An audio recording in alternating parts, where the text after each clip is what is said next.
It started with a knock at my office door. 2 HR reps, tight smiles. The kind that hide bad news behind policy and paperwork.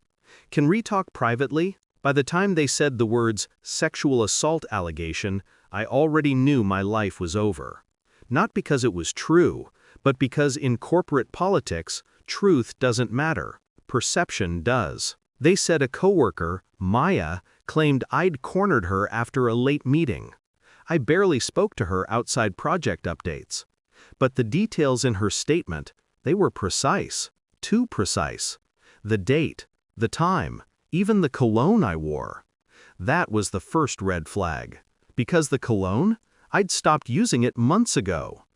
That's when I realized someone had been watching me. Before all this, my life was simple.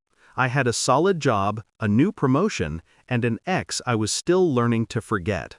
Her name was Lena. Sharp, beautiful, brilliant, and cruel in ways you only notice when it's too late. When she left, she didn't just walk out. She took my trust with her. I thought cutting her off would mean peace. I was wrong.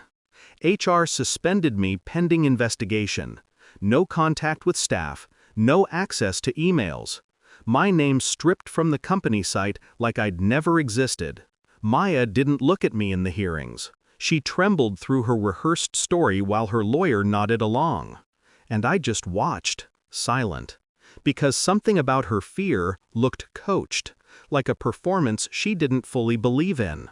The first clue came from a photo. A mutual friend posted it, Maya at a rooftop bar. In the corner of the frame, half out of focus, was Lena. Same dress, same night. I saved the picture, then another, then another. Every time Maya went out, Lena was there, always behind her, like a shadow that didn't want to be seen. That's when the switch flipped in me. I stopped trying to defend myself and started documenting every text, every timestamp, every inconsistency in Maya's story. I found that the meeting she mentioned didn't even appear in our office calendar. Security footage confirmed she left before me that night. Piece by piece, I built a timeline. And behind every manipulated detail, Lena's fingerprints. She had motive, revenge. I'd ended things before she could, after catching her cheating. She hated losing control. So she found Maya, a struggling intern desperate to climb. She promised her influence, maybe even protection. All Maya had to do was lie. And she did. I waited 2 months, enough time for the company to isolate me, for my name to rot quietly in whispers. Then I filed my own report, not to HR, to the police.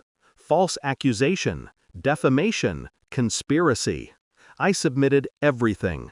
Texts from Lena to Maya, screenshots of deleted messages, footage of them meeting days before the accusation. Then I vanished. I wanted them to wonder what I knew. When the subpoenas hit, Maya panicked first. She confessed everything, said Lena made her do it, that she'd been promised job security, a promotion if she played along. Lena, of course, denied it. But when the police pulled her call records, the story collapsed. They traced the anonymous tip that started it all, the email that triggered HR's investigation, to her IP address. My ex, my betrayer, the architect of my downfall.